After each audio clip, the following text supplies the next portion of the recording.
are not emotional. So as much as you all know me and I know you, that means nothing. And I've said that to you all on orientation day, right? So like not in this class, right? The student is not in this class, right? Good friends with a manager in a company, right? What kind of started in class now? I didn't know the person before, to be honest with you, but that's how the person is a student in class. I got to know them, right? They're in a big company in Trinidad and doing work for them and stuff. So, this weekend, I asked the student, I say student here, right? So did you submit your project? The person said, what project? And I said, the NIBOSH project.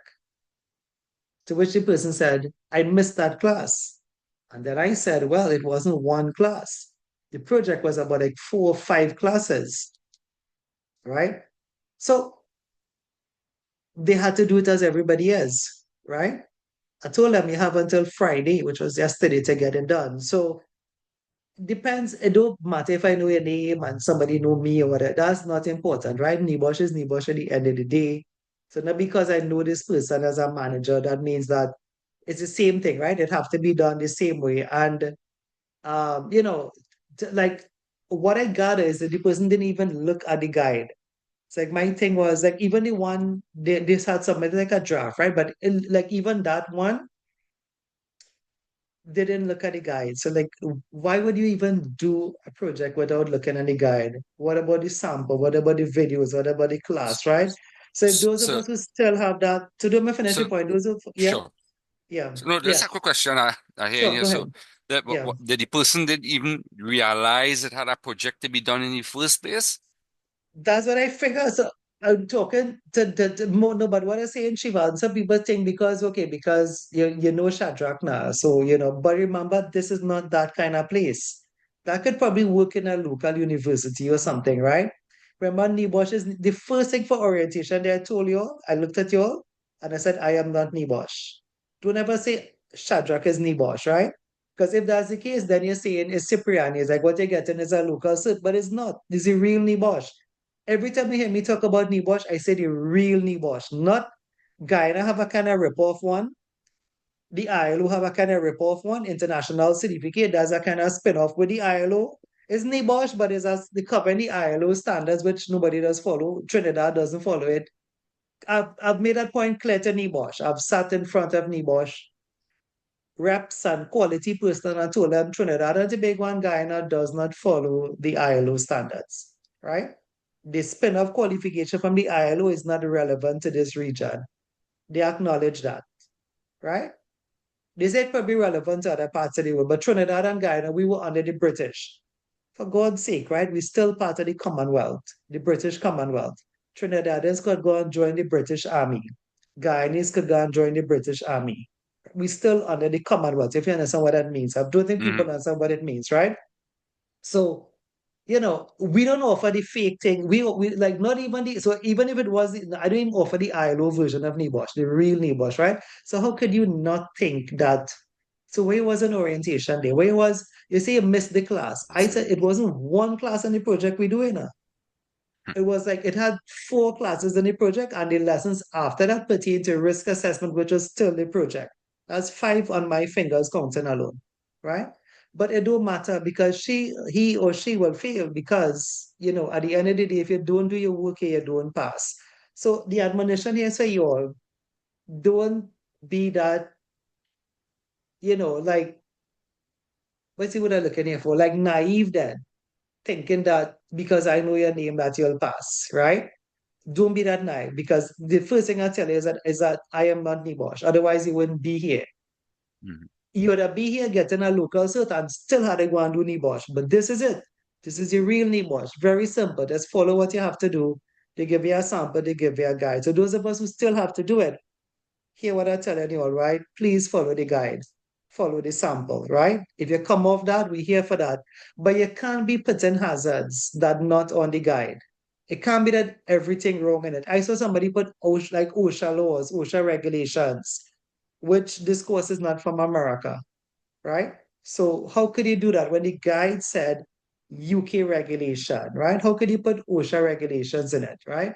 So those are the things that will cause somebody to fail now, right? But we don't want it to fail. We want it to pass, but just do it the right way anyway, right? Okay, let me jump into this, right? So here what the teaching technique was today, right? The teaching technique today is not reading. I'm gonna do more explanations so we could finish a bit faster, right? I know you all have your book too. Let me just go reach one, right? It wouldn't slow me down. It may make us go a bit faster, right? Let me just go get one from the bookshelf here. If anybody do have a book, still something wrong because your book here to collect. I mean, you collect your book since April.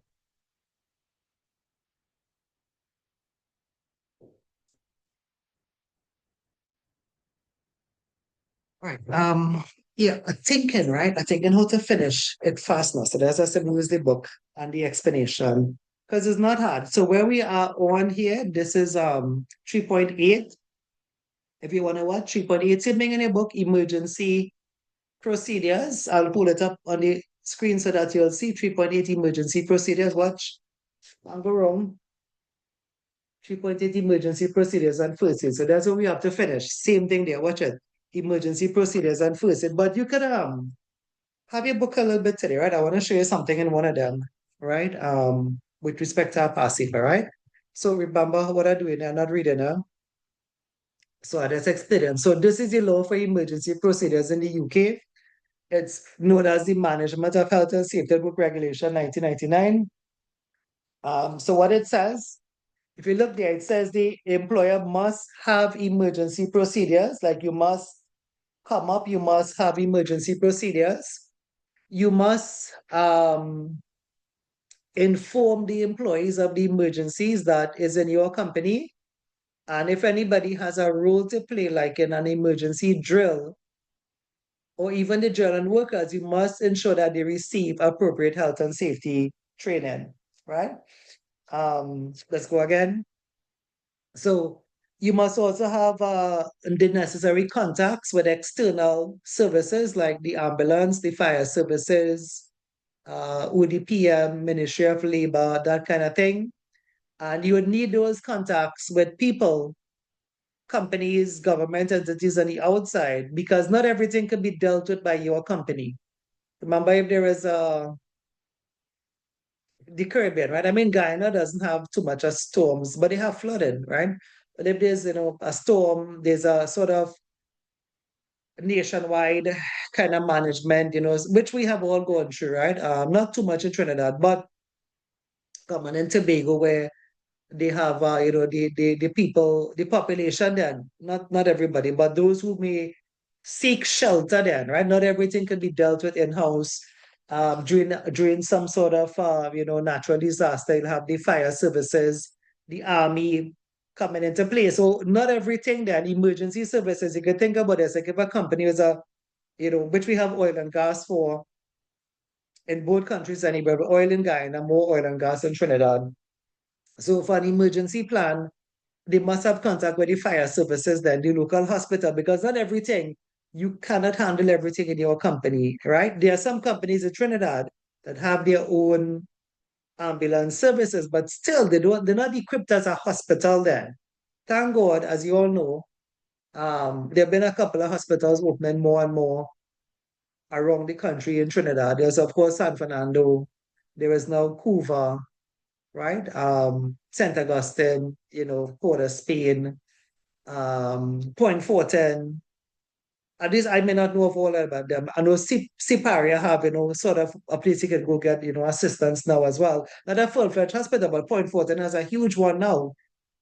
And, those things do come into place if there is an emergency, right?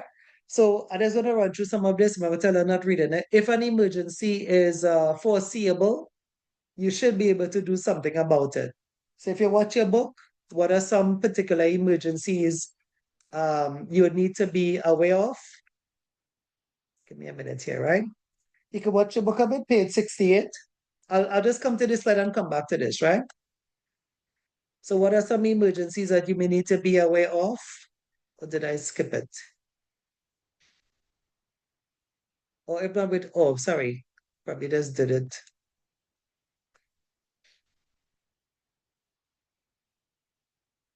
Well, okay, look at it, right? So what are some emergencies you need to be aware of?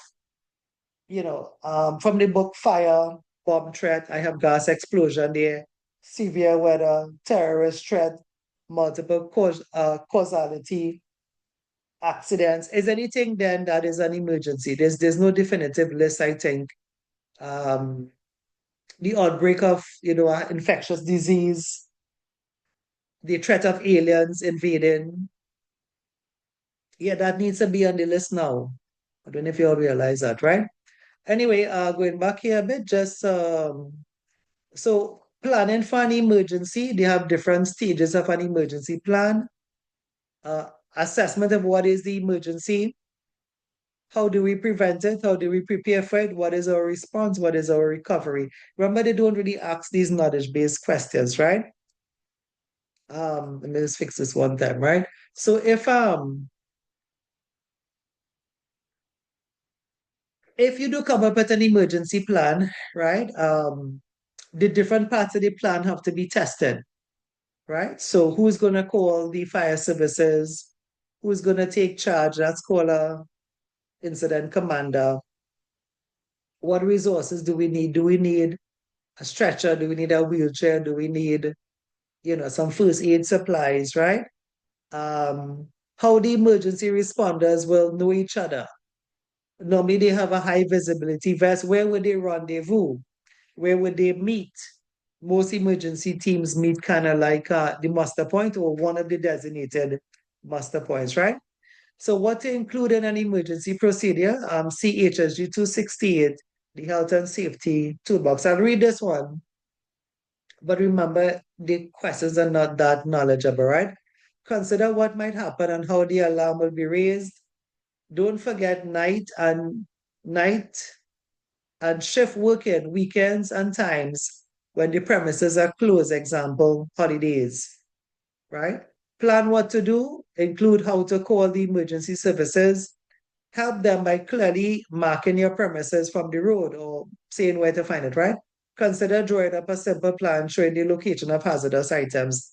If you have 25 tons or more of dangerous substances, this is allowed in the UK too, known as DSA, the Dangerous Substance and Explosive Atmospheres Regulation. You must notify the fire and rescue services and put up warning signs. Decide where to go to reach a place of safety or to get rescue equipment. You must provide suitable forms of emergency lighting.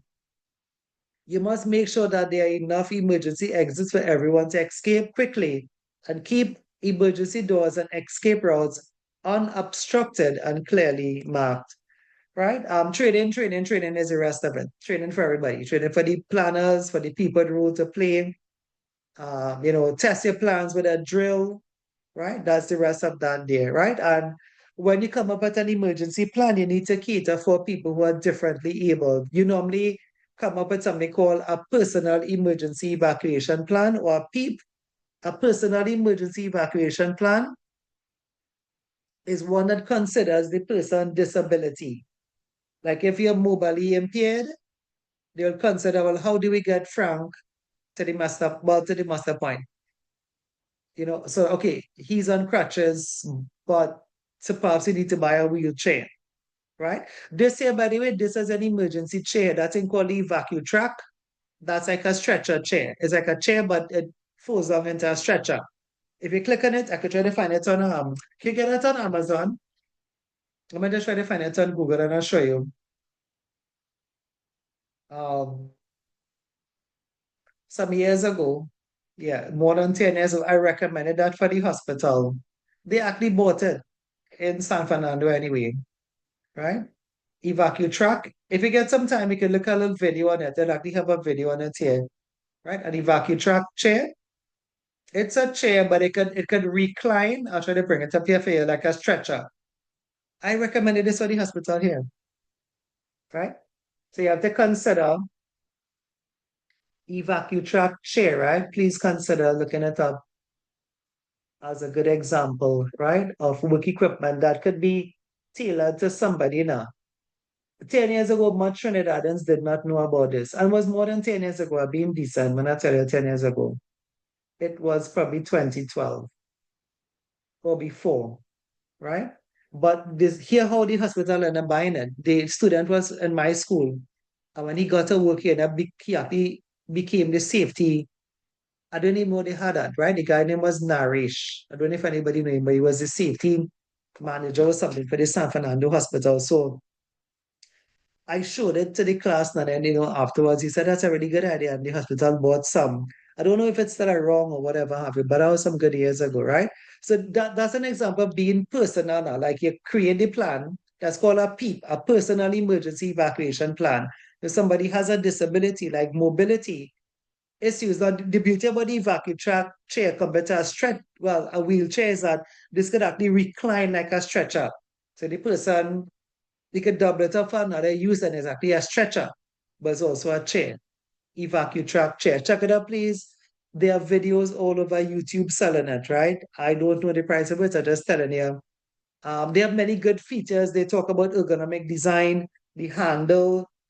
If you wanted to roll, I think just like a baby stroller, you have to turn something on the handle. But if your hand come off it, it will stop rolling.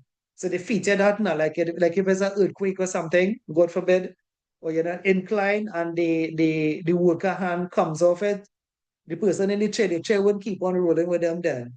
It wouldn't keep going. It would just stop rolling, right? Please look it up. If anybody is in a position, if you're in a company here and you're in a position to recommend these things, please check it up a bit, check up where you're selling it, right? And you could recommend it, right? All right, this is just for fire. I'm gonna skip this. This is just talking about fire as an emergency, what to do in event of a fire. I think this is all common information, right? Types of emergencies, dealing with the media. Only designated person should deal with the media during an emergencies. Person should be trained to handle external relations. Information should be released when it's clear what has happened and what's going on. Treat the media with the respect they deserve. And the next thing is first aid. Yeah, you're gonna read for your own self today. Today, I'm using a different technique today. Book and explanation is the technique today, right? The first aid wouldn't take me 10 minutes to do. Book and explanation is the technique today, right? First aid, page 17.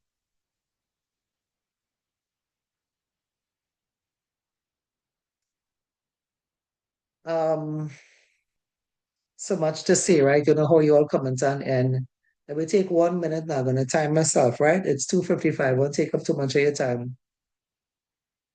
I would recommend, when you all finish, you're finishing next 2 weeks, right? Do your exam or those who write an exam, right? Remember, there are some courses you can get done. First aid is one of them. We do them, right? But if you're interested in anything else, remember, like we're not a one subject school, right? Some places with one thing to do it, right? But we go process safety, degree, environment. Think about when you're finished and like what you wanna move on and check some vacancies, right? Somebody told me, but I didn't see it. So I didn't share it. I didn't for you all see it. I didn't see it. Somebody said Massey had a vacancy for safety. They're looking for the NEBOSH diploma, which they normally do, right? But I didn't see that. I went on Caribbean, maybe it wasn't CaribbeanJobs.com, maybe it was LinkedIn or something. But I didn't see it, so I didn't share it to anybody, right? But you check your career path, where you want to be. There are short courses, there are longer courses, right? Once you'll have finished, right? So that was my 1 minute there. So first aid, from the slide, so there's a law for first aid, you can check it on page 72. It's called the First Aid Regulation 1981. We call it FAR for short, FAR, First Aid Regulation, FAR, right? 1981.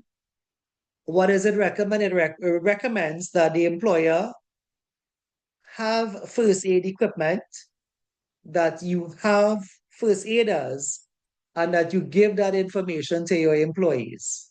I'm not telling you just explain, right? So you have equipment, you have first aiders, and you give the information to the employees. The function of first aid, well, I don't think I can explain this. I'll just have to say this. This is called the three P's. The function of first aid is remembered by the three P's, right? Preserving life, prevent further Sometimes they say deterioration or injury, and promote recovery, the function of first aid. Too easy. I don't expect that to come, right? What equipment and facilities do you need for first aid? Well, you would think they would say, but they didn't, right? In the UK, they never really say what should be in your first aid kit or what should be your first aid provisions. What they say then is it is what is revealed by your risk assessment. That's how you know what to do, right? So, what do you put in a first aid kit is based on your risk. So, if you have a greater chance of workers getting cuts, maybe need more bandages. But if you're in the office, you probably don't need so much bandages, right? If you're out in the field, you probably need, I mean, and there's not too much to put in a kit anyway, right? A kit is not really a medical substitute, right? But you may want to have maybe some sort of disinfectant, anything for bee stings and stuff like that, right? But it's really what is revealed by your risk assessment when you stock your first aid kit then, right? It's not really dictated what is what anyway. There's some other laws in the UK say you must have a first aid room and the rooms must be appropriately signed. You must have proper signage for the room. What sign they talking about? I'll show you just now, right? If you want, you can bridge the slide, right? I'll come back to these two things, right? What signs? Normal signs, right? So what signs? Your regular signs, the signs that say PPE must be worn if you get it in the first aid room now, right? So let's say, remember, we just came out of the pandemic. So this shouldn't be such a weird thing to, reimagine that you must wear your dust mask. You must wear your mask. You must wear your mask when you're going to see a body person. You must have your gloves because, it could be blood, it could be, the virus, right? So those type of signs are called mandatory signs. Let me see if you can see them here for you. Mandatory signs, the blue and white one, right? In the first aid room, you should have no smoking. Those type of signs are called prohibition signs. No loitering.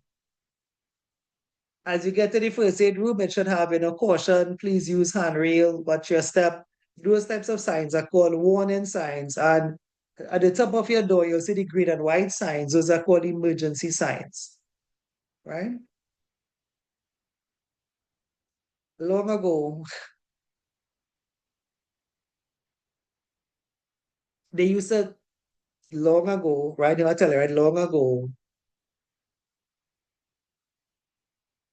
don't tell them much years, right? They used to have students draw and label these signs. That was a NEBOSH question. So that's why you see it described like this. If you wonder why did we describe it like that, it was because that's what the question is to come long ago. The prohibition sign, the mandatory sign, blue background, white pictogram. The picture is white, but the background is blue if you notice this one. Emergency, watch it. Actually, the background is green and the picture is white. You see that? But that was because of long ago. That's still how we describe them, but what I say now, I don't come to that for exam anymore, where you have to draw and label the signs, right? Anyway, getting back to the first aid thing, all of that was just to say the first aid room must be appropriately signed, must have proper signed, right? All right. This slide I'm gonna come back to. So going forward then, right? So the first aid regulation, if you're listening, this is the only technical thing on the slide. Mentions two persons. Somebody called the suitable person and somebody called the appointed person. That's what you need me for in this class, really. The rest you can read for yourself, right? So in the UK, the first aid regulation required somebody, the employer what, must ensure an adequate number of suitable persons. Well, who is this suitable person? We'll see just now. And then the employer must provide an appointed person. Well, who is that? Well, the answer is what you saw on this slide, right? The suitable person is the first aider, but in the UK, they say suitable person. So they simply say the employer must have an adequate number of first aiders then, but they say suitable person. And if the first aider is a suitable person, well, then who is the other one? The other one is like a junior first aider. This person doesn't have to be as qualified as a first aider. This person could have done an in-house first aid course. They could help if there's an emergency. They could call the emergency services. They could administer basic first aid. They could be, responsible for packing back the equipment, whatever have you, right? But it's not a full first aider. Like the person have not done really a certifiable course there. They may have gotten an in-house certificate, but not an external certificate. And if so, not a full external certificate, right? If the course was 3 days, they only attended one. They did just the basic version of it. The appointed person is like a backup first aider. What's the function? The function is to be sort of present to assist the first aider. If the first aider is absent, that they can still do something, right? The appointed person can still do something in the absence of the first aider. And that's it. The class is actually finished. Well, this lesson finished, right? There are other signs out there. Of course, there are other courses for these. We have a rigging and bankman course, banksman course. Haven't done it for the year, but we do it for companies, right? So there are other signs out there. If anybody, using a signal or a sign for, an alarm, it must be clearly audible, distinguishable from other, acoustic signals, easily heard everywhere on site, right? So if you're using one of those, then that is what you have to do anyway, right? Okay, not a problem there, Vida, right? Okay, recap on this session, right? So there's actually a slide here though. Actually, I was gonna come back to this, right? Yeah, this here is for exam. This is an exam question. But that's why I tell you, have the book because the answer for this is in the book, right? So I know it would not slow us down then, right? What factors determine the type of first aid provisions in the workplace? Before we look at the book, though, before I show you what the answers is, right? Think about that a bit. What factors determine the type of first aid provisions in the workplace? What will determine or what would influence you? What would influence you in how much first aiders you have and what you put in the kit? What do you think will be a factor there for that? What factors determine the type of first aid provisions in the workplace? What would be a deciding factor? If you want, I could give you a star. I don't want to I give you a guess star. the number of workers. Very good. Yeah. So the number of workers will dictate. So the more workers you have, then the more first aiders you want to get. Number of workers, right? It's lots of answers, by the way. And it's all in the book. I'll show it in a bit just now, right? So one of the answers, I'll give you one still. Thanks for starting us there off, is the risk. The higher the risk, right? If you do okay, you did a risk assessment of first aiders, right? Okay, so maybe welding, cuts, sharp iron, that kind of thing, and the risk is increased. You probably would need, a bit more first aid supply. They said first aid provision. They didn't really say first aiders, right? Another one, if we think about first aiders, is things like shift. If you have one first aider, but then the shift changes, but yeah, then you have another first aider for the night shift. So shift work will dictate the number of first aiders, right? I'll give it a five and then I go into the book, right? Another one is location. What do I mean by location? Well, where are you in terms of your company? If your company is far, speaking of far, FAR, first aid regulation, right? If the company is far from the hospital or the closest hospital, what that means then is that you, the first aider, is the doctor, you know? They'll be looking at you to save this person's life. Of course, you're not really trained for all of that, but you will be the defense then. You are the first line of defense, right? Now, if the hospital right there, as we say, Point Fortin, you live in Sipario, you live in San Fernando, the hospital right there, private or public, right? Because that's a private places as well. If the hospital right there, well, but not say right there, like literally 5 minutes from your company, you don't really need a whole set of first aiders or first aid provisions. You can just go to the hospital. You understand that? The location. So that's a factor determining the first aid provision. I'll give you one more. The one more is the history of accidents. If your company is a known company that, having accidents, the history of accidents, but then you can say, okay, well, this activity has had, so much of accidents before. Then we need additional first aiders and equipment and bandages and whatever, right?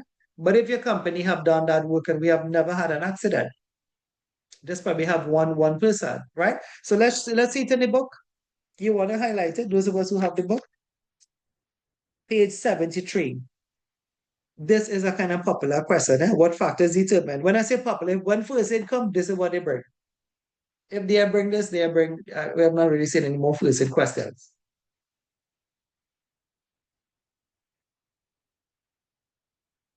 Right. So when first aid come, it's normally like this. What factors determine the type of first aid provision in the workplace? Or yeah, I mean, you know how they do it. Sometimes they do it, they give it a case study and they say, comment on if you think the provisions were adequate.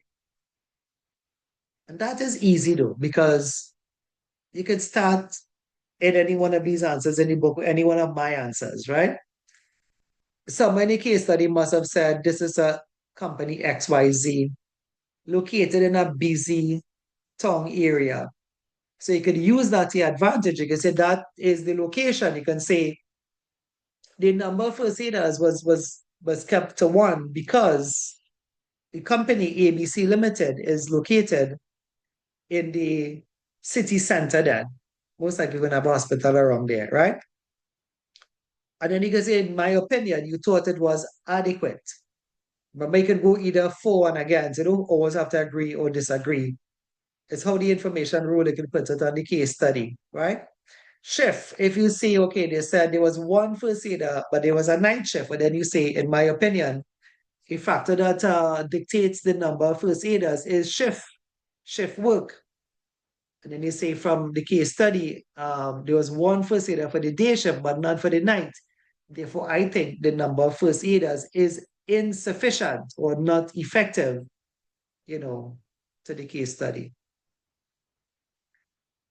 So that's it, by the way, for this, right? That's it for this. The only thing we pause here for is for this past paper. So we can get into, that was 8 and 9. No, that was 9 and 10, right? 9 and 10, emergency procedures and first aid, right? So I did actually load up the other one as well. Let me share that with you all now. See, I tell you, it's not that long. Even this one, folks, I can explain this thing in 10 minutes time, but I'll make it last, right? It's just 10 minutes past 3. We must still finish a bit early, right?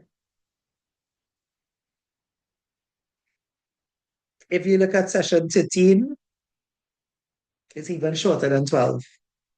And if you look at 15, it's even shorter than 13. 7 slides. I was saying now, watching the calendar, we have to make it last a bit. Next week, what I'll do, I normally do 12 and 13 together, but I did 9 and 10. There's no 11, right?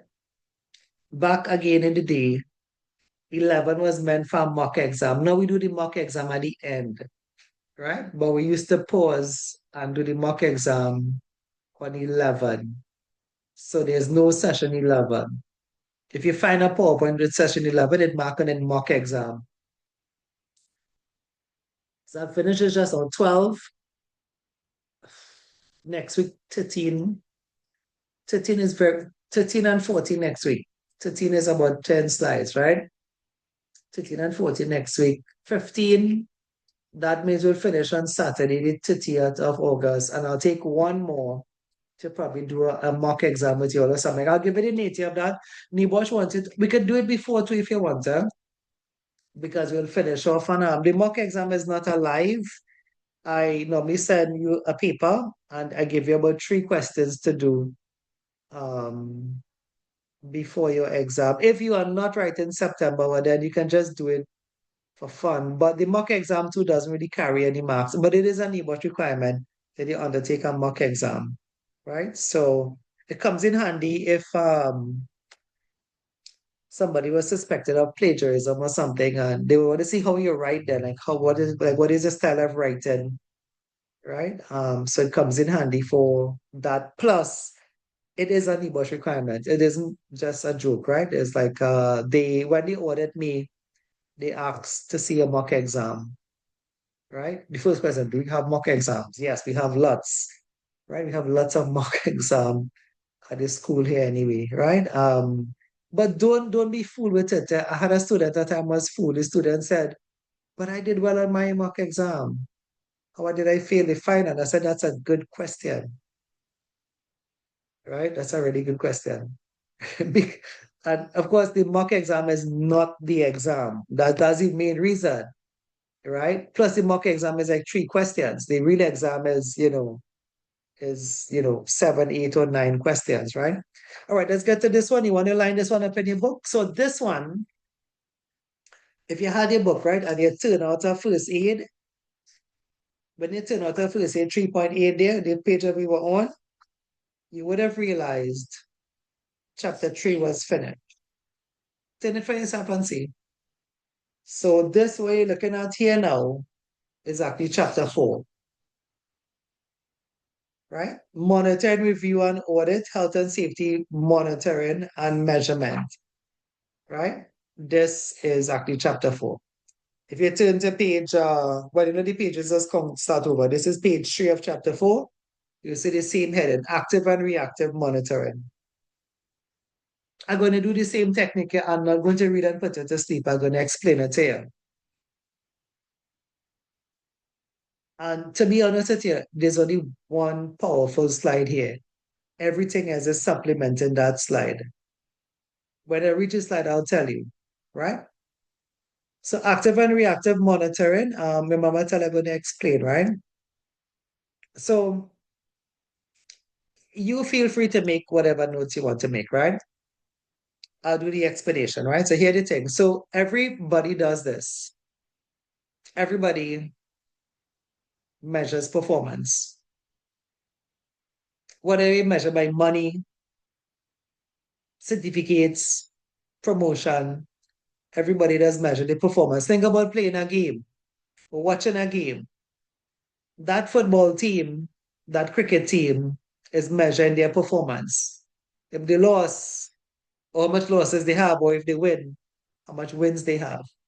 Everybody measures their performance, right? And so too, safety does it as well. So I'm breaking it down now, right? So in the companies, what they do, we refer to this as something called KPI, key performance indicators, right? KPIs. And what a KPI is, if you're very new to safety, it is a spreadsheet. Well, it's commonly represented as a spreadsheet. I don't think KPIs themselves are a spreadsheet, but the most common way to represent KPI is a spreadsheet.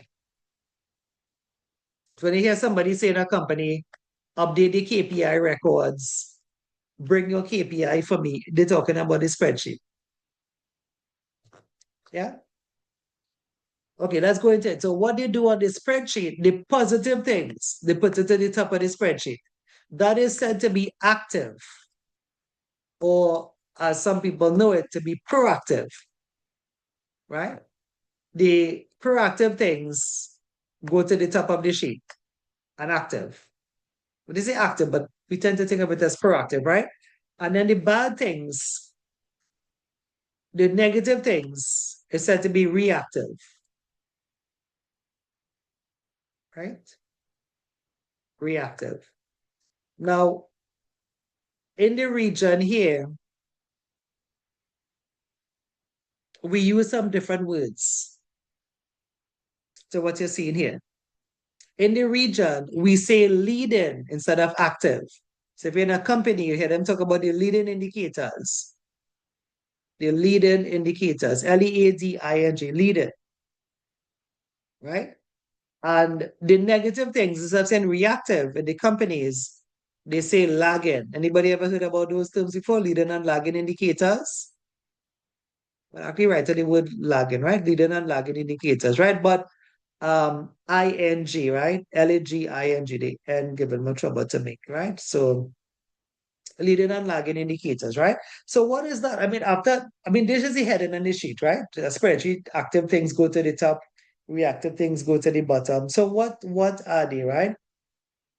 Well, it's kind of like what it say.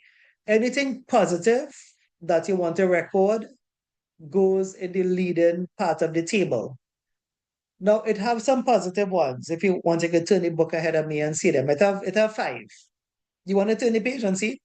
You can turn the page and see it. I mean, knowledge is not to be hidden, right? So if you turn the page, you'll see it have five leading. You can't miss it,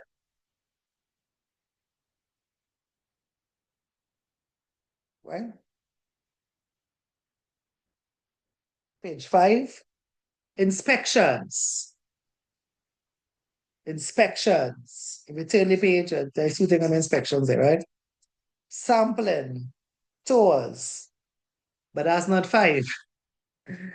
You see, one of them is in chapter 13. As I'll tell you, some in the other lesson are PowerPoint, the next PowerPoint, because we do 12 and 13 together, right? So I'll just write them out here for you. You pick up the next one next, okay? So the leading stuff is like inspections.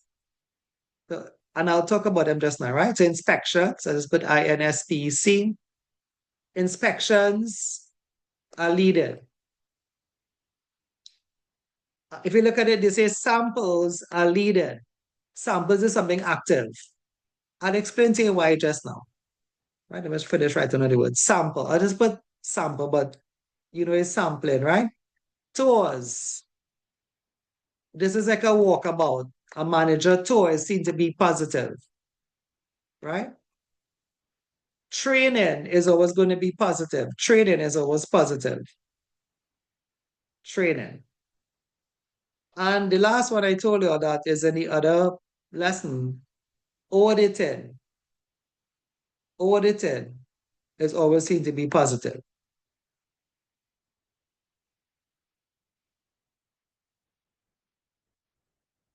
Yeah.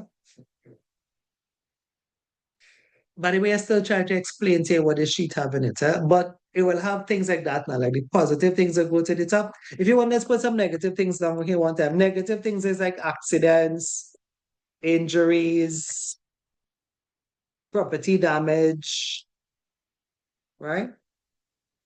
God forbid, somebody passing away, but that goes under there too now.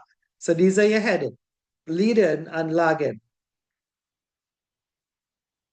You're following so far, especially the new ones, the new people who are not working in safety, right? Because those of us who work in, you're familiar with this, right?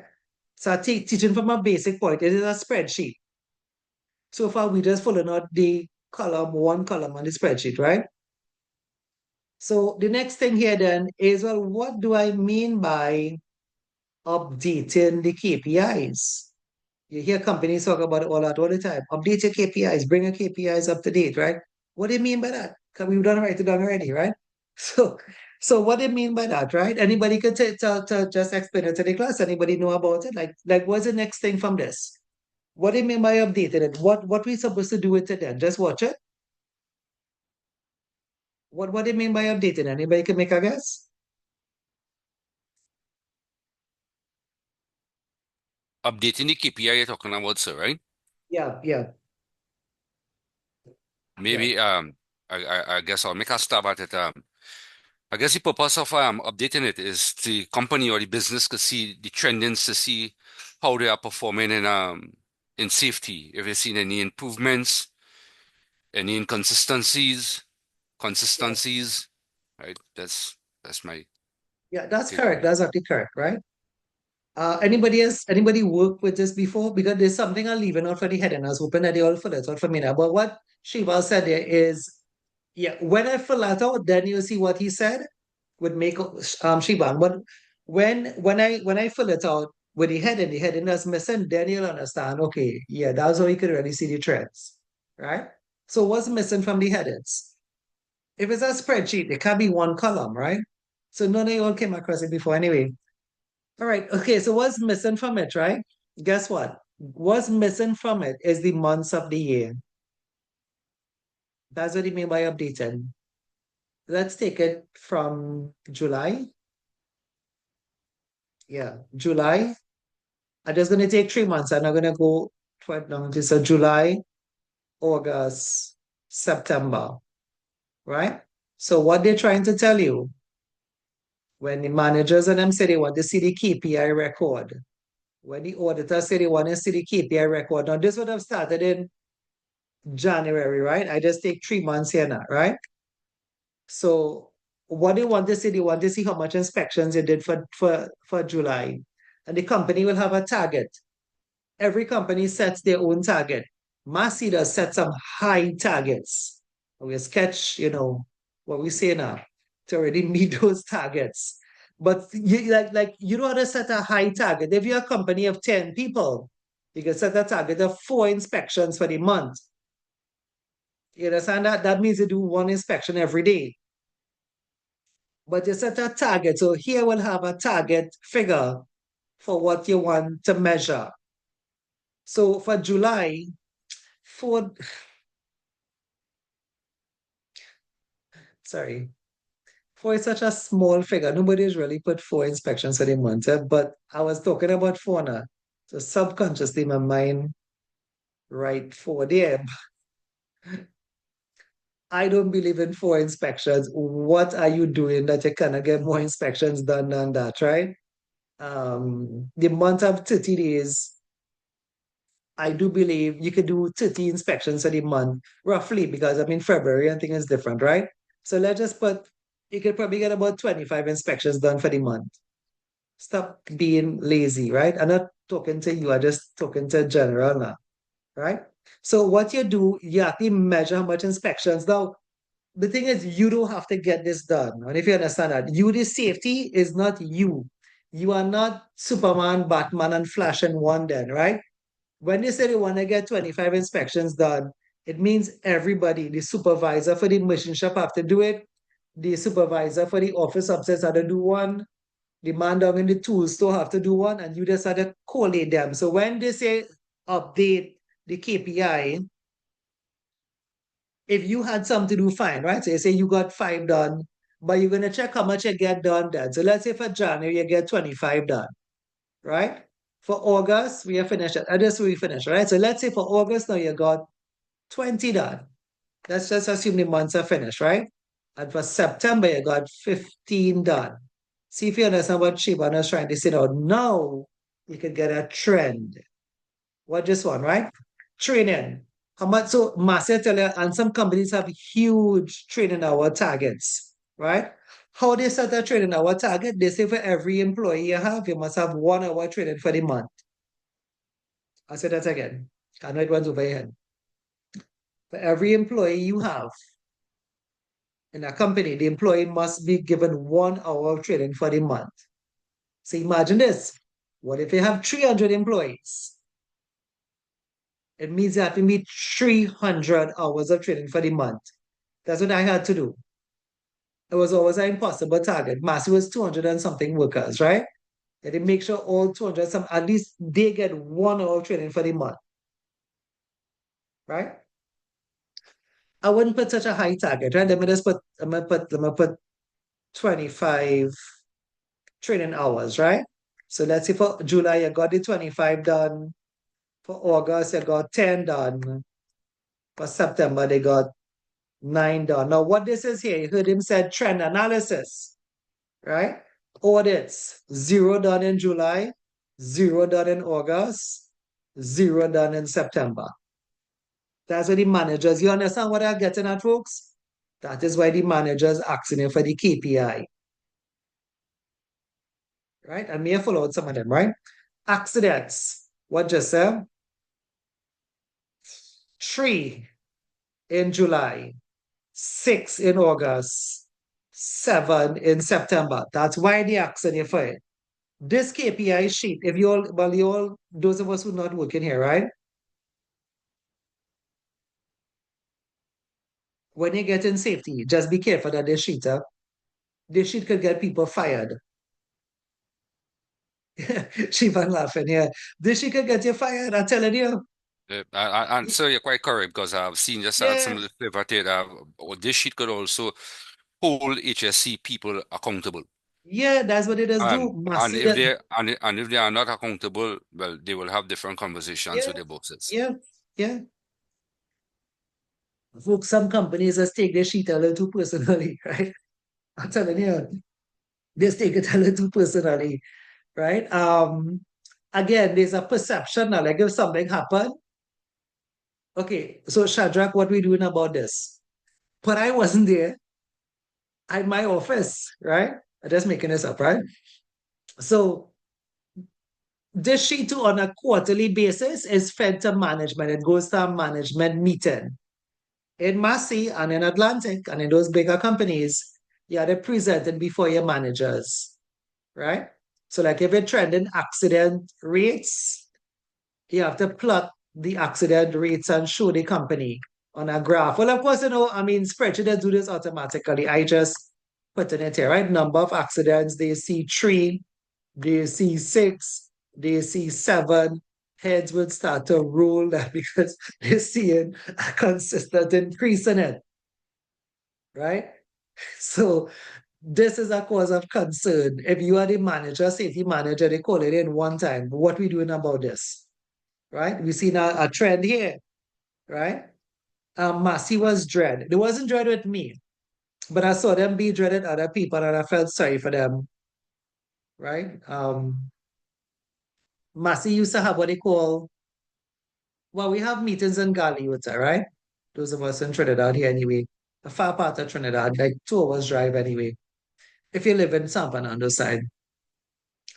But they have like every company in Massey had to send their safety to these meetings to share their details of what they used to do in those meetings, which I thought was wrong. Well, why? I'll tell you why I thought it was wrong, because it was subjected to other workers now. Other workers could have come and sit in the meeting. Now, if it was just the safeties alone, I wouldn't mind. But they used to give free food and they still give food. So people would just come to the meeting and you get like a really good lunch, right? To just watch the bacchanal sometime and going on in safety in Massey, right? I hope they stop that. But what they used to do is like if this was the case, they'll ask you on the spot. I remember you're not just amongst your peers now, you're amongst like persons who you don't know, right? I saw they did it to two, a student of mine and then to another worker at Massey, right?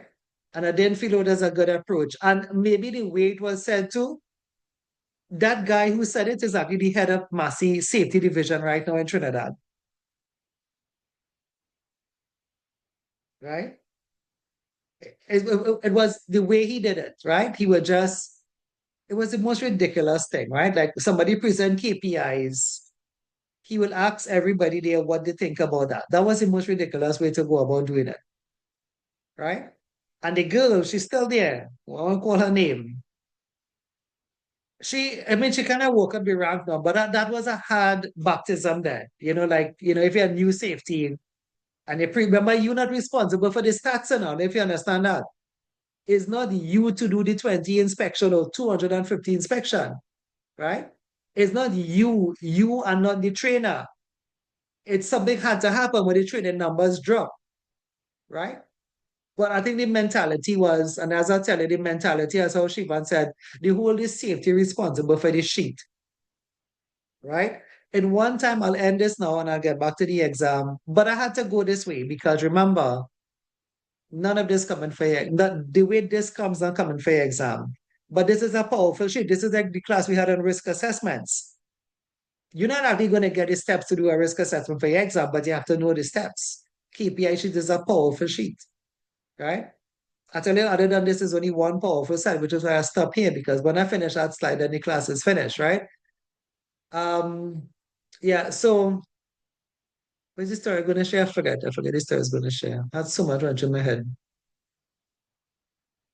Anyway, I'll leave it, right? I've seen the same story with the same girl. I don't want to share that one.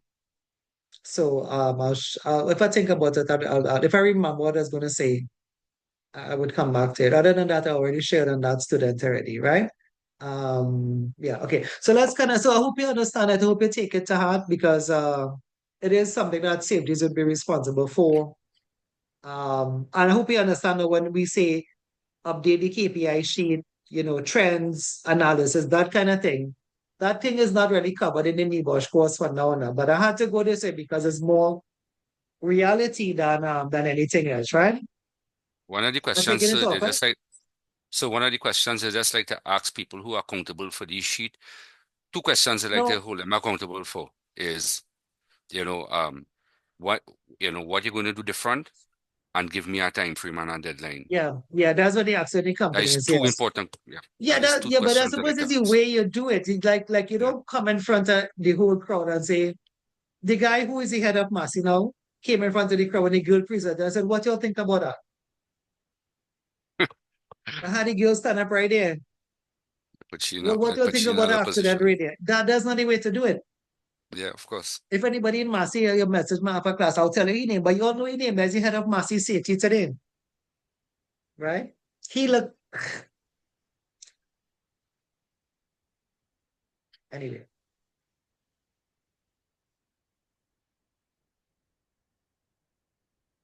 All right. So we need to focus on our exam though, right? So for your exam is the simplest thing.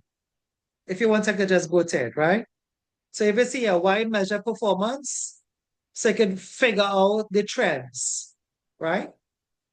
So, you can figure out what is the level of performance and why the performance level is as it is, right? So the rest of the side I tell you is all supplementary to that one thing. If you look through, I have positive things and I have negative things. Watch, accident is negative, enforcement action negative. All of that is lagging then. Um, the good ones would be things like, inspections, surveys, tours, samples. Right? All of these is the same. All of this is supplementary side, right? When I tell you how the exam question is, you'll laugh, right? All of this is reactive. Look at right here. Accident, accident, accident.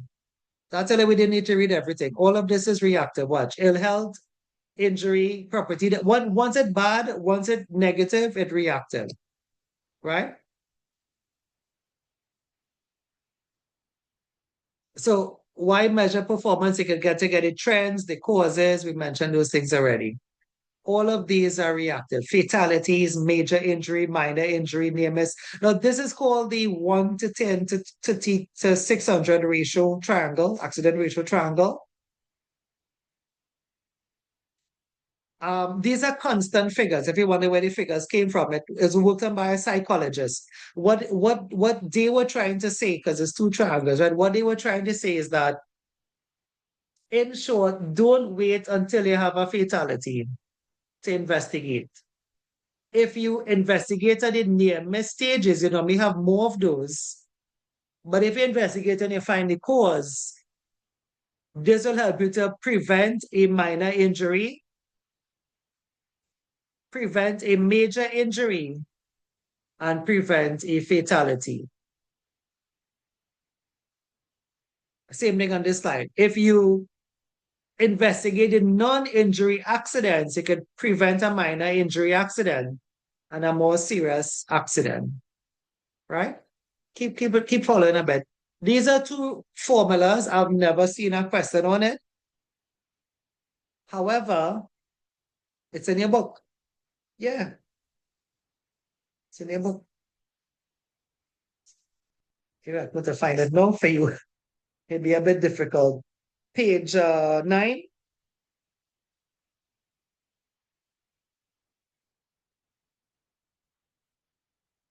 They have the frequency rate. The first one, the accident frequency rate.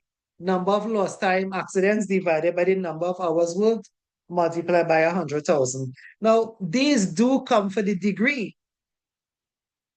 It has never come for the certificate level, right? I still think it's a good question, right? Folks, just for the degree level here, how it comes, they give you like a table, like with the years 2020, 2023, 2024, and they give it. They said they add them up, divide by the number of add up all the person hours work, and they calculate the accident frequency rate. Has never come for the certificate level. The other formula you see in the incident rate is not in your textbook. But listen to what I'm going to tell you. That is actually more famous than the accident frequency rate. So I wanted to be familiar with it. Remember, not everything is exam, right? I'll tell you why. I'll tell you why, of course, right? So the accident incident rate is part of STO, the safety management system we have in Trinidad and Tobago, as well as ISO. A company that's going to get STO certified or ISO certified has have to calculate the accident incident rate. You take your number of injuries, if you have 2 for the year, divide by how much persons worked, multiplied by 1,000 to sometimes 100,000 as well, to make it consistent with the other formula, right? But I have no participants on that. We almost finished. Here went through what are the active indicators, like what is an audit. This is just knowledge. We pick this up next week. Remember, there are no knowledge-based questions, right? A systematic approach towards identifying the strengths and weakness of an organization health and safety management system. Audits are conducted probably once a year. They look at all of your documents. We do auditing next week, of course. What's an inspection? You partially assess something. You do a partial, like an inspection is that, an inspection is where you look at one particular item, like a specific area. You're inspecting the washroom. You're inspecting the forklift trucks. You're inspecting the vehicles. You're not inspecting every single thing. You're inspecting the vehicles. You're inspecting, in the inspection, and you're just looking at the company vehicles. You're inspecting welfare, right? Inspections can be done as often as you want. You don't have to be too competent to do it. Just straight knowledge. What is a sample? A sample is that, like things like noise and dust go through sampling, right? Like in a sample, like if you're doing noise measurement, right? You sample an area of the workplace. And if in another warehouse you have the same equipment running the same speed at the same time, well, you don't need to go and check there. You can say if this warehouse have the same equipment and the noise level is 80 decibels. Or you sample for dust. And it's the same thing you have in another warehouse. But it turned out that it is dusty, then the other warehouse is the same, right? So you can assume then that based on the sample, the other is the same. Same as water pollution. If you're going to sample, out of our topic anyway, we're sampling for contaminants, right? You wouldn't sample all the water in a stream or a river. You just take a couple water samples in a tube, a test tube, right? And if that turns out, 3 points in the river turns out to be polluted, but then you assume that the contaminant is in the river. That's a sample. A survey is like a questionnaire. You could actually target something in safety with a questionnaire like job satisfaction, you know, um, PPE and comfort. So it doesn't have to be long. You can say like, how would you rate your comfort level with this type of PPE on a scale of 1 to 10, and they give the options, right? So you could just do a survey to get what the workers are thinking about, PPE and whatever it is. I put PPE to be safety, but a survey could be anything, and it didn't have to be fire or PPE, right? A tour is a walk for now. For now, this is an often unplanned inspection. But at the degree level, you learn that a tour can be planned. Yeah, it doesn't have to be unplanned. In fact, a better tour is one that is planned. You see, an unplanned tour is fault finding. You're going to try to find the man who's speeding. You're going to try to find Frank who's not wearing his hard hat. You're going to find them who's sleeping. You're going to find them who's smoking. But when you think about that, it was all negative anyway. Right? Only if you understand that.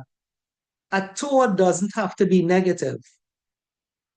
When we say the manager going to take a walk, you say you're going to catch them and catch them who's sleeping, catch them who doing this, But that's the wrong mentality, right? And some of the other levels, as I mentioned there, right, there's something called proactive safety, right? And tours could be planned. Like you could actually make it known that the manager, the CEO is coming around Wednesday, 10 a.m.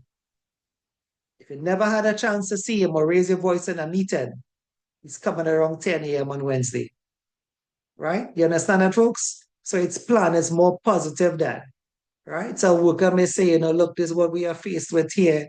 It could be a decent conversation. If you're now starting it, it mightn't be decent, but once you build that relationship with the workers now, right? They will say, it will be that point, and when you reach to the point where, we say, okay, the CEO is coming around on Wednesday. He normally does come around. We kind of raise it with him then. You kind of create constructive communication then. A plan is not, a tour is not always fault finding as what we think it is, right? So just be careful of this, and because if you ever get to whenever in your life now, right? A tour, just think about what I tell you there. It doesn't have to be, we're going to catch Frank who's smoking. No, it could be that Frank is your best mechanic. He has some good ideas. And when you come around, he's gonna tell you how to kind of boost production, change the RPMs of this motor so you get a better life out of it. And then from that now you could probably increase sales and whatever have you, right? So it doesn't have to be what you see here, right? That's it, right? The rest of it is there's some information. If you're doing an inspection, you must be competent. You must know what you're doing. Talk to people. Look at here. Good rapport with the workforce. Good communication skills. Stop going and blaming people for everything. That's not the point of these things, right? Have good observation skills. You must be committed. Don't start and stop, right? Don't start, okay, we start towing and then in the middle of that you stop, right?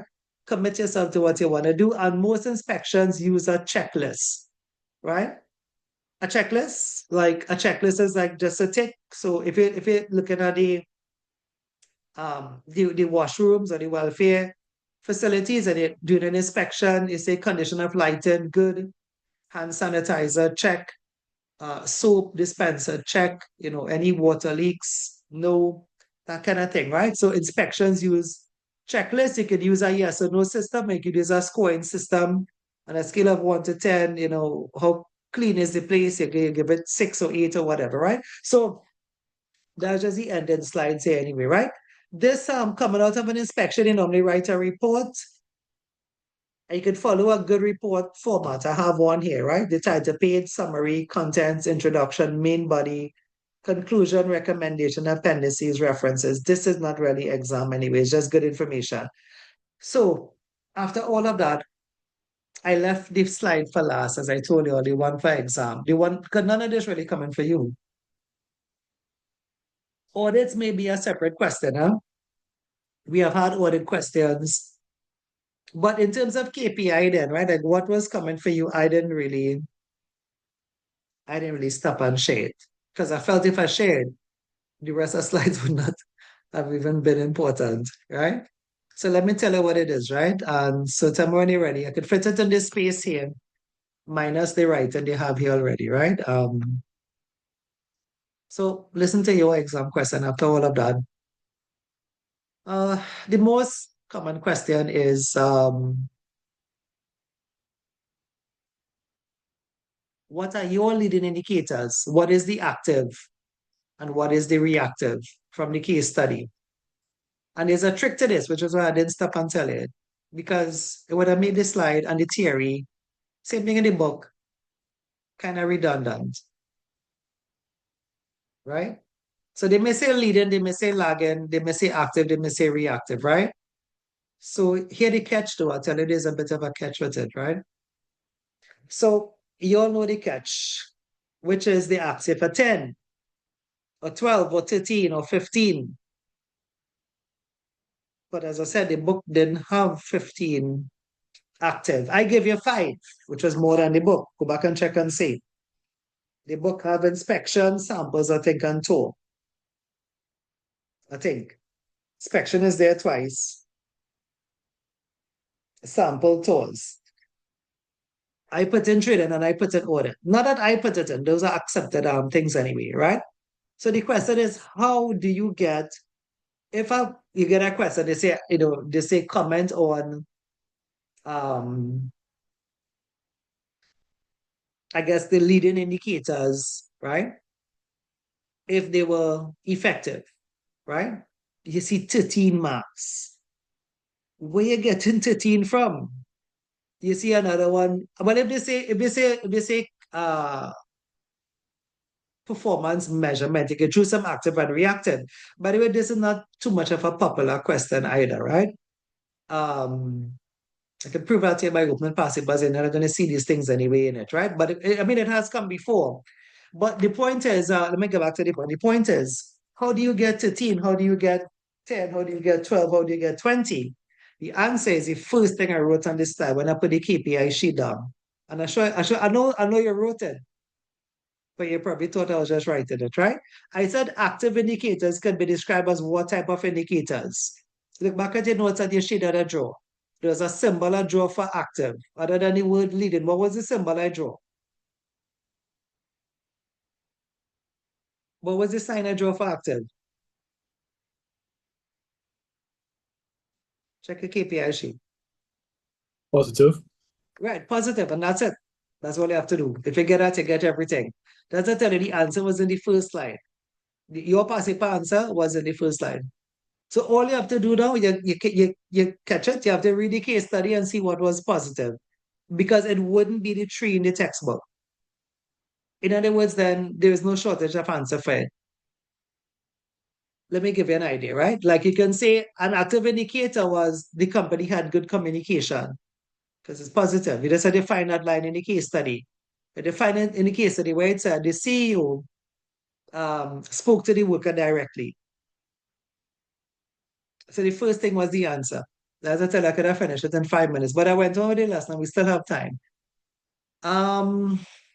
Well, again, if you see something like they say the supervisor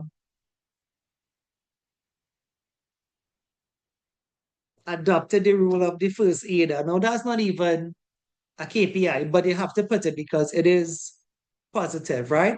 So you can say, in my opinion, what was positive was the role taken on by the supervisor as a first aider. In other words, you're pulling on the positive. And again, if they ask a negative, you're pulling on the negative. It really, I tell you, remember the passive but here is different from the actual thing we do in real life now. This actually started just in the pandemic. Before the pandemic, there's a stick to what you see in the theory, right? But now, because questions are worth all 13, 15 marks, you have to take out now what you see positive. Like if you see the data audit, where they say, fine, okay, good. An active indicator is the number of audits that was completed. As in the case that it was mentioned, an audit was done 2 years ago, right? As we kind of wrapping up here, right?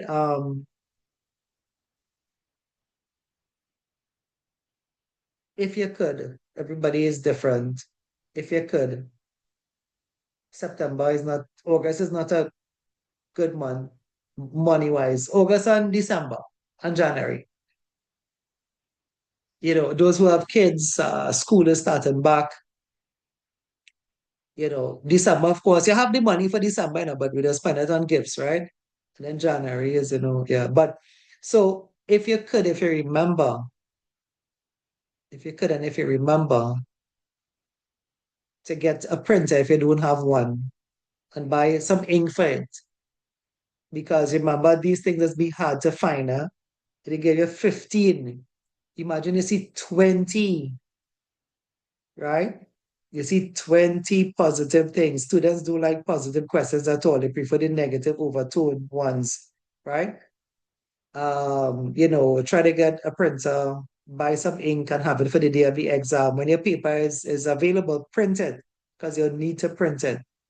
Right? Look, I have one printed there. This is the August paper. I print them. If I feel like talking to you, all I just be talking to me too. Right?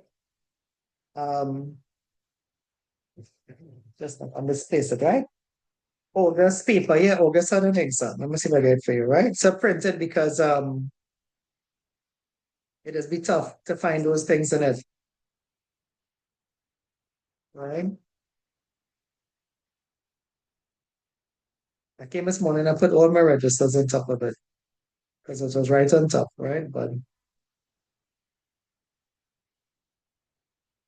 maybe next week I could open it up a bit again and maybe show you all some stuff in it. So just a Yeah. question. In terms of past papers and stuff like that, Mhm. is that available on the NEBOR side? Past paper No, questions? No. Okay, okay. I could give you some. That's not a problem, right? I could give you some. But wait for this thing going. Okay. I'm not even seeing it. I'll probably stuck it on one of these books or something. Yeah, it's not a problem to get past papers. We have, right? But just be, yeah, they be careful, as I always tell students, right? Do them, right? But don't get fooled with them because they don't bring back the same case study. Nor do they bring back the same exact question. If you're talking, I could open one and let me open. I have this soft copy of the August one. I have 7 minutes again, but give me some time. I'll define it. Huh? I as I didn't share it on the view screen now. Um, if you want after the class, like when we finish, I don't have another class today. I have finished my work. That was an IOS training I was doing. I've gotten paid already. I have another training with them. Let me see what I did with August paper. I could show you it on the live. What the exam finish a week now. Normally, if the exam didn't finish, oh Jesus, said the folder is empty. August. Let me just run a search on my downloads. I printed and I had it right here.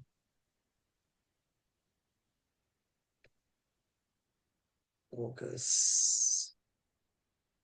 I think with me, when they say I run one search for one thing, if I don't pre-plan it now, remember, if I don't pre-plan, it's difficult to get.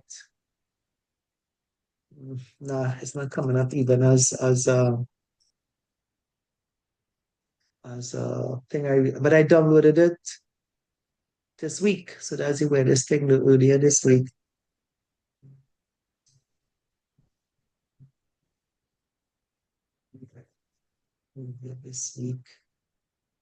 This week, this week. So for me, like the amount of things I downloaded in a given week, right? I'm not seeing it here either. I'm not seeing where this thing though. Um, no, these are guys' paper. And he not even did the exam. That wasn't the same exam. Um, I'll get for it next week if there's anything. But give me a minute. So we set up 5 minutes in this session. I wanted to prove a point here, which was I don't have any past papers open today now. You're the only class I we have gotten to a point where I could actually do a past paper. So the rest of the class is not on past papers now anyway. But as we come into the end, I'm not sure why I said the August folder was empty though. Let me just open March on. It's the closing interview, so that's not the exam. Interviews.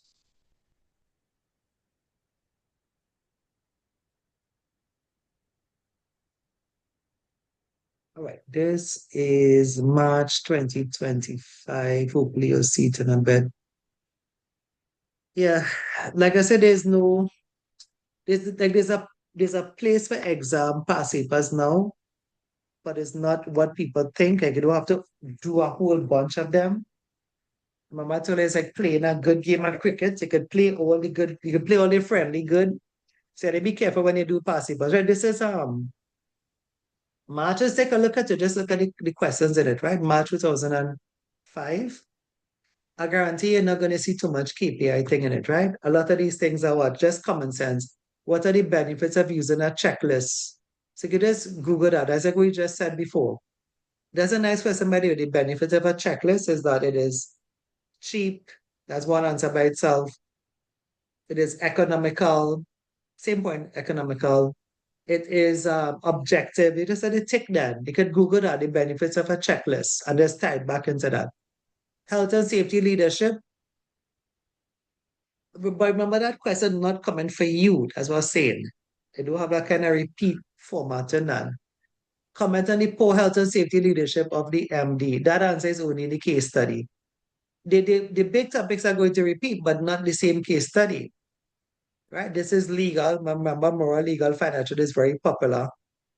Right? So when you do a mock exam or a assignment, just do it to say that you could write. But at the end of the day, the battle then is still on D-Day, right?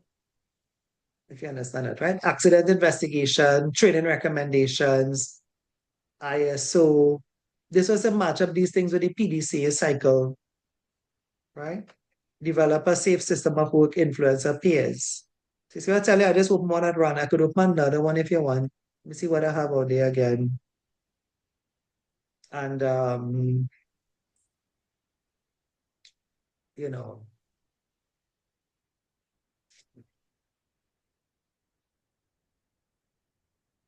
so much of files. So there's a thing.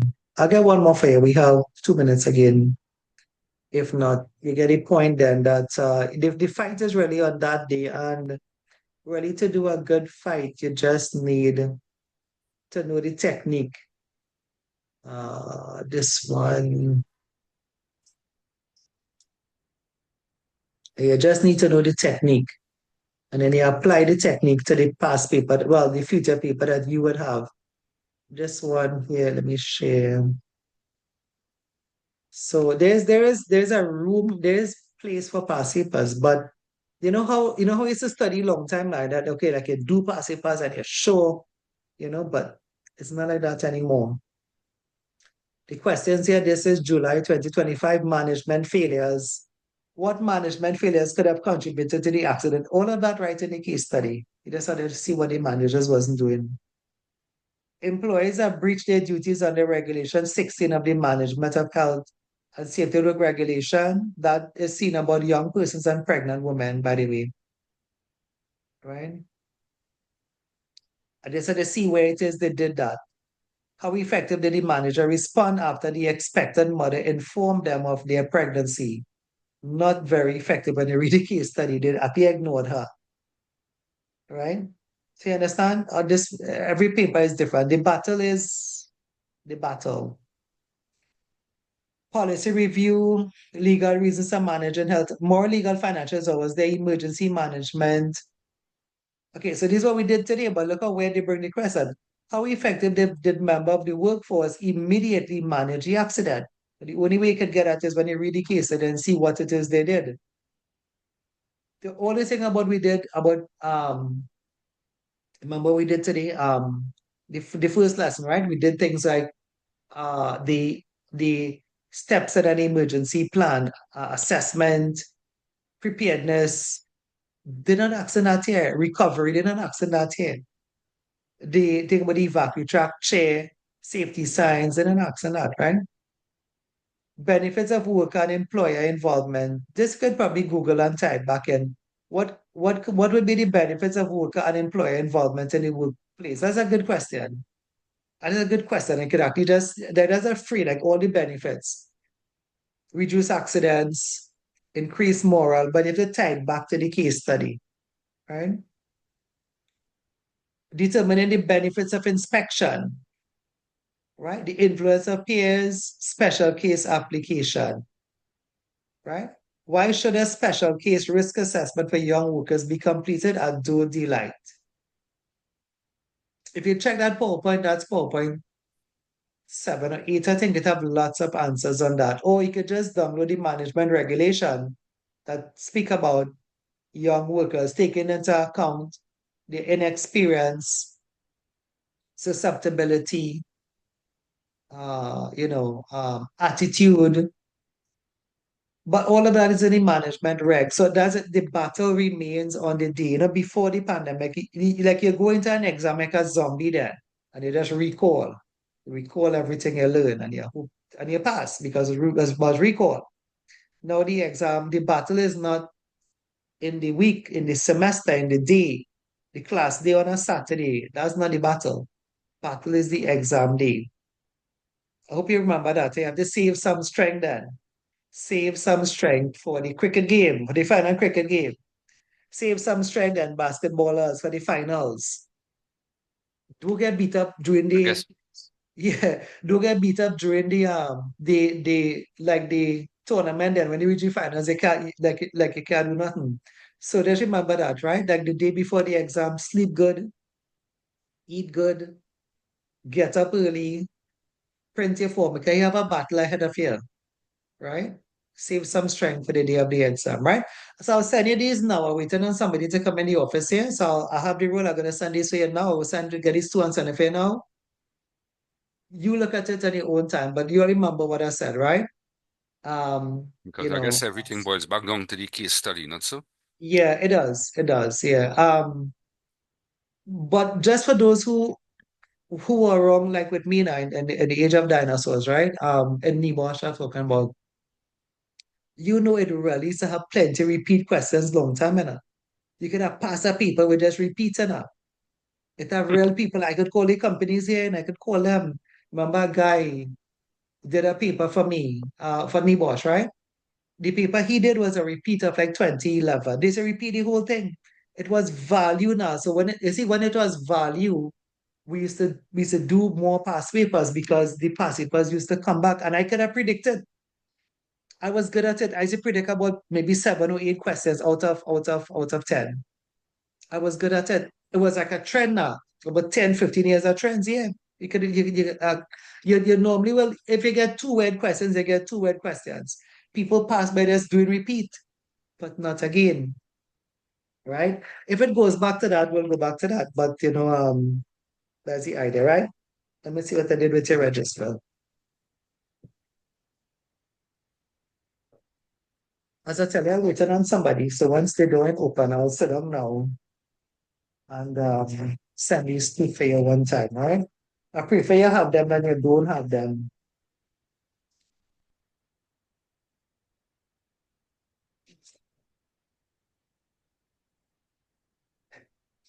You know, the two things I'm looking for, I put it to the top there as I couldn't find it. But your register, put your register aside and the August paper aside. Right? Well, it makes sense. If I find it on the soft copy, I'll send it for you too, right? The August paper. Um, if you can take a quick look, these are so many questions that came. Health and safety culture, developing a safe system of work, accident investigation, normal accident causation, individual human factors, health and safety management, employee responsibility. Nothing on KPI. See, I tell you, like three participants we open, huh? So remember that something's popular, something's not popular. But and I tried my best to make you see the ones that are popular and the ones that are not popular, right?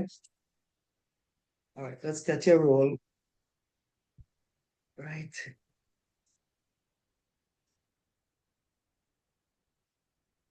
I tell you what, before exam, long time, we used to have something called study school.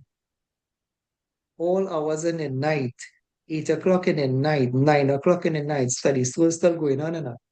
Remember, there was value in it. When you come to study school, you get the past papers, you do it, and from that you get in more than half your paper, right? But times change, right? Um, Ambika, Bernard,